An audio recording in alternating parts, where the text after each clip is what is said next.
crowded into a small Orlando church. Hundreds showed up for Sunday morning services a week on from the Pulse nightclub shooting. I think a lot of people are just trying to process this. What does this mean? What do we do with this? Now that we've come to grips with what's been happening, how do we make sense of it in this world? So I think that's what a lot of us are looking for.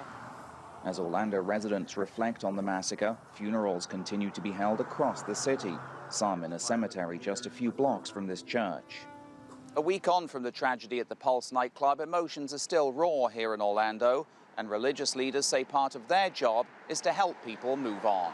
We may never be the same, but we will heal. Reverend Kathy Schmidt says her church has close ties to Orlando's gay community.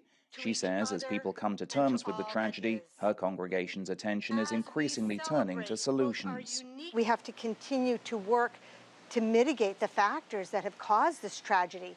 And this includes hateful rhetoric, extremist groups, our gun policies in this country, and as well as mental health issues. People want a simple answer.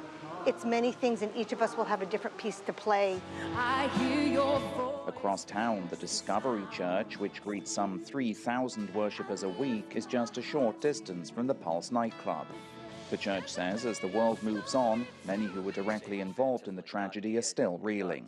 When you think of the law enforcement, when you think of the medical teams, when you think of the businesses, local businesses that have been shut down, the friends, the families, I mean, the ripple effect of this act runs so deep. Meanwhile, the makeshift memorial for the victims of the shooting continues to attract mourners, including Sabrina Ash and her grandson. He needs to know these things so he'll protect himself at all costs, because it could have been anywhere, not just at a nightclub. It could have been out here. So I just want him to be aware of his surroundings and, you know, if he ever feels danger, let somebody know. Authorities are still working on piecing together the events of last Sunday. U.S. Attorney General Loretta Lynch is set to travel here this week to meet with investigators. Steve Mort, CCTV, Orlando.